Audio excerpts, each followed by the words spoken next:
Assalamualaikum warahmatullahi wabarakatuh. Alhamdulillah nahmaduhu wa nasta'inu wa nastaghfiruh wa na'udzu billahi min syururi anfusina may yahdihillahu fala mudilla lahu wa may yudlilhu fala hadiya lahu. Allahumma shalli ala sayyidina Muhammad wa ala ali sayyidina Muhammad.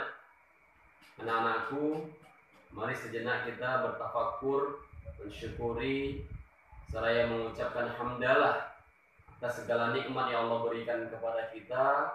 Harus kita resapi dan kita sadarkan diri kita bahwa zat wajibal wujud yang maha baik, yang maha sayang itu hanyalah Allah Subhanahu wa ta'ala. Sampai hari ini pun nikmat-nikmat yang besar dapat kita rasakan. Di antaranya adalah iman, Islam, kesehatan kita pada hari ini. Kalau bukan Allah yang mencurahkannya itu, siapa lagi? Maka harus kita sadarkan, harus kita tanamkan di dalam hati kita, di dalam pemikiran kita, bahwa Allah yang maha cinta, yang maha kasih, yang maha penyayang. Kemudian salawat dan salam kita aturkan kehadiran junjungan kita Nabi Muhammad SAW. Sama-sama kita bersolawat. Allahumma sholli ala sayyidina Muhammad wa ala ali sayyidina Muhammad. Anak-anakku yang selalu kurindukan, kelas 12 IPA dan IPS, SMA, Budi Agung yang Bapak selalu rindukan. Ini kita kembali lagi belajar meskipun tak dalam suasana dan kondisi tatap muka. Mudah-mudahan terpadalah ini sebagai sarana pembelajaran di masa pandemi ini. Artinya kondisi saat ini tidak menyurutkan kita untuk tetap belajar dimanapun kita berada. Sebagaimana sudah Bapak jelaskan bahwa turunnya Iqra itu pun bukan di masjid, di dalam gua. Artinya bacalah, artinya belajar, membaca. Itu tak hanya di sekolah, di rumah bisa membaca, di warung bisa membaca, di jalan juga kita bisa membaca. Kita bisa literasi, ya, dengan buku, dengan media, gadget yang kalian pegang, kita bisa tetap belajar, ya. Kita memanfaatkan kondisi dan situasi, semuanya ada hikmahnya. Anak-anakku, sengaja karena kita menjelang ujian tengah semester dan 3 materi sudah tersampaikan pada pertemuan-pertemuan yang lalu, pada materi 1, 2, dan 3. Nah, jadi hari ini kita tidak materi lagi, melainkan ulasan atau ringkasan dari pembelajaran yang sudah sampai pada kalian melalui aplikasi Teams. Pelajaran yang pertama tentang membuka nurani dengan berpikir kritis.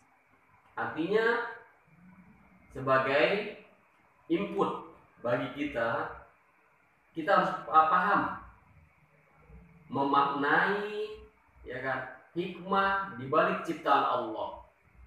Kita harus mengkritisi. Mengkritisi itu berbeda dengan protes. Artinya mengkritisi, oh kita paham, oh ini ciptaan Allah. Artinya apa? Semua ada hikmah-hikmah di balik yang Allah ciptakan itu. Kata Allah dalam surah Al-Imran ayat 190 sampai 192 itu menceritakan bagaimana Allah menciptakan langit dan bumi, bagaimana Allah menciptakan pergantian siang dan malam yang menjadi pemikiran manusia. Maka muncullah iptek, teknologi dari pemikiran orang-orang terdahulu. Maka orang penelitian itu, iptek itu tak berhenti pada zaman dahulu saja. Maka ilmuwan itu tak hanya berhenti pada zaman dahulu saja. Nah, kalian tuh adalah generasi-generasi muda, generasi-generasi yang bakal orang yang cendekia, harus berpikir tentang apa yang Allah ciptakan. Tak berhenti di sini saja, tak stuck sampai di sini saja. Artinya apa?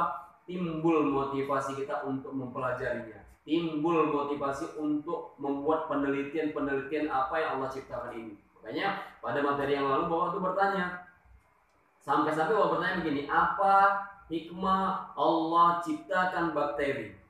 Mungkin dalam pandangan kita bakteri itu adalah sesuatu yang jahat. Tapi bakteri itu ada yang jahat, bahkan ada yang menguntungkan. Apa hikmahnya Allah ciptakan nyamuk? Bukankah dari nyamuk yang kita anggap sepele, tapi banyak sisi baik daripada Allah ciptakan nyamuk. Dia terciptanya ribuan lapangan pekerjaan. Ada lotion, ada spray, ya, ada obat bakar, ada listrik dari binatang yang Allah ciptakan nyamuk. Artinya apa? Rabbana ma khalaqta hadza batila. Tak ada yang Allah ciptakan tuh sia-sia. Pada pembelajaran yang kedua, yakni semangat beribadah dengan meyakini hari akhir. Sebagai mukmin, meyakini hari akhir itu adalah wajib. Kalau di dalam hatinya ragu-ragu, tak percaya, maka dipertimbangkanlah keimanannya. Sebab orang Islam, orang yang beriman itu harus percaya kepada rukun iman yang 6. Di antaranya percaya kepada hari akhir. Nah, percaya kepada hari akhir tentu ada lagi proses-proses akhirnya sebelum datangnya kiamat. Apa di antaranya? Kematian. Maka orang yang percaya kepada hari akhir, perilakunya, akhlaknya akan terbentuk menjadi akhlakul karimah, akhlak yang terpuji. Sebab apa? Sebab dia tahu apa yang dia buat sekarang pasti akan dia pertanggungjawabkan nanti. Ada kematian. Oh, sekarang masih muda. Muda pun bisa mati. Sebab mati itu syaratnya nggak mesti tua. Oh, aku masih sehat. Sebab syarat sakit pun tak mesti, syarat mati pun tak mesti sakit. Ada orang yang kelihatannya sehat-sehat, esok lusa sudah mati. Kita nggak tahu. Jadi dimanapun kita sembunyi, dimanapun kita menghindarkan diri dari kematian, kematian itu akan mendatangi kita. Walaupun fi burujil musayyadah, kendati walaupun kita berada di dalam tembok yang sangat tebal, ya, malaikat Israel akan mampu menembus itu semua. Ya, di dalam kematian itu nanti ada alam barzah, ada fitnah kubur. Makanya pada tasyahud akhir kita disunahkan untuk membaca doa. Apa doanya? Bermohon kepada Allah dari siksa kubur, bermohon kepada Allah dari siksa api neraka jahanam, bermohon kepada Allah dari fitnah dajjal, bermohon kepada Allah dari fitnah hidup ini, macam-macam godaan hidup ini. Ya, nah Bapak, itu pembelajaran yang kedua, meyakini hari akhir. Artinya apa? Bertambah takutlah kita berbuat maksiat. Apa itu maksiat? Apa yang Allah tak ridho, apa yang Allah benci, apa yang Allah larang, takut kita. Kenapa takut? Nanti akan Allah minta pertanggungjawabnya. Jangan-jangan nanti kita mati pula dalam maksiat, maka mati kita menjadi su'ul khotimah atau fasik. Nauzubillah min zalik. Nah, anak-anak Bapak, jadi dari dua pembelajaran maka bertambahlah ilmu kita. Dari dengan bertambahnya ilmu bertambahlah amal. Sebab Nabi sendiri pernah bermimpi. Nah, apa mimpi Nabi? Nabi bermimpi diajak berjalan-jalan oleh malaikat Jibril. Dalam mimpinya itu Nabi melihat orang-orang bermacam-macam. Ada satu orang yang dipukulkan bola yang berduri-duri ke wajahnya. Nabi bertanya kepada malaikat Jibril, ini siapa? Ya, ini siapa orang dalam kubur ini? Kata malaikat Jibril, ini adalah gambaran umatmu yang punya ilmu tapi tak mengamalkannya. Nah, anak Bapak, walaupun sekutil, sedikit ilmu kita, amalkan, ya, amalkan. Bersyukur, ya.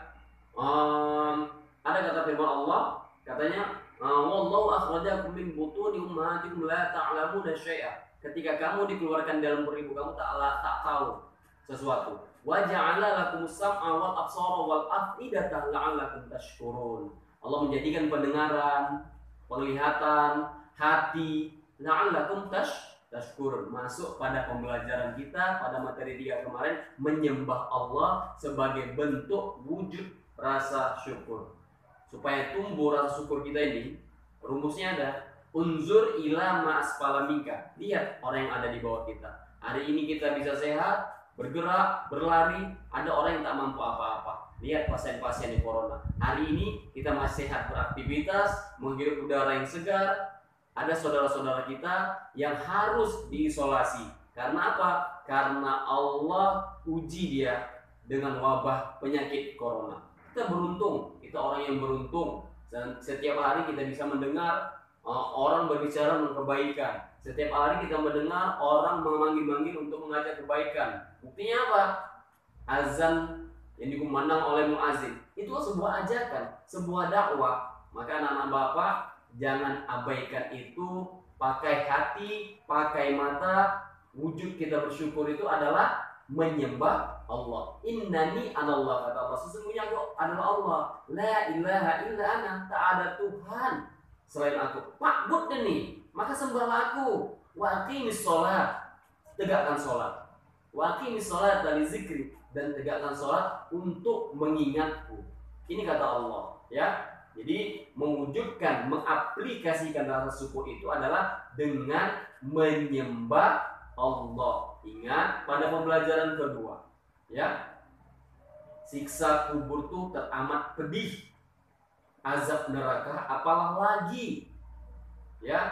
Kalau kita mau menguji coba, kalau kita sudah merasa kebal, tahan, coba nyalakan mancis, coba bakar telunjukmu. Kalau sudah tahan, maka anak-anak bapak jangan mencoba-coba hal yang buruk. Jangan mencoba-coba apa yang Allah tidak ridho. Bukankah tugas kita di dunia ini, fungsi kita sebagai khalifah di dunia ini tugas kita hanya satu. Apa itu? Wa ma khalaqtul jinna wal insa illa liya'budun. Aku tidak ciptakan jin dan manusia kecuali untuk beribadah. Kita Allah ciptakan dengan sebab bentuk. Tak hanya itu, maha kasihnya Allah, Allah berikan fasilitas, Allah cukupkan fasilitas, kita gunakan akal. Sebagai orang yang berpikir, kita memenuhi kebutuhan kita dengan usaha kita, dan melalui usaha kita Allah titipkan rezeki itu. Maka anak-anak bapak, sebagai akhir dari keringkasan ini, motivasi dirimu untuk tetap belajar, motivasi dirimu untuk semangat belajar. Sebab apa? Jika kau malas belajar, ada 3 orang yang kau kecewakan. Pertama, yang paling kau kecewakan itu adalah dirimu. Kau harus mampu berkompetisi. Kalau hari ini kau tak mau bersusah-susah, tak mau berpayah-payah dalam belajar, maka kau nanti setelah tamat dari SMA tak lain dan tak bukan hanyalah menjadi sampah di masyarakatmu. Jadi anak-anak bapak, semangat belajar, upayakan diri. Susah hari ini nggak apa-apa, sakit hari ini nggak apa-apa. Sebab kebahagiaan, kesenangan akan kalian regup nanti setelah kalian berpayah-payah, bersusah-susah ini. Ya, susahnya yang sebentar, nikmatnya luar biasa. Kebahagiaan yang lama akan kalian rasakan. Jadi anak-anak bapak, 3 materi sudah. Mudah-mudahan ini memotivasi kita lebih baik untuk hidup di dunia, terutama untuk akhirat kita. Sebab apa? Rabbana atina fid dunya hasanah wa fil akhirati hasanah wa qina adzabannar itu tak hanya sebatas doa, tapi kita amalkan dalam kehidupan nyata kita. Ya, hidup ini tak lama, hidup sebentar, maka yang terbaik buat kita adalah menyiapkan bekal kita untuk kembali. Mungkin anak-anak bapak seluruhnya dari anak Al-Qawarizmi, Jameswot, J.J. Thompson, Stamford Raffles, Muhammad Yamin, Muhammad Hatta, dan Ki Hajar Dewantara, semangat anakku belajar. Jangan cuma mengisi absen saja. Apa kegiatan yang diberikan, yang ditugaskan oleh gurumu, ikuti gurumu itu. Ikuti pesan dari saya. Tak ada guru yang menjerumuskan. Apalagi apa yang dikatakan oleh Allah, tak ada kepayahan demi kepayahan yang Allah suruh berikan kepada kita, melainkan kenikmatan yang Allah janjikan apabila kita mematuhinya. Wabillahi taufiq wal hidayah. Assalamualaikum warahmatullahi wabarakatuh.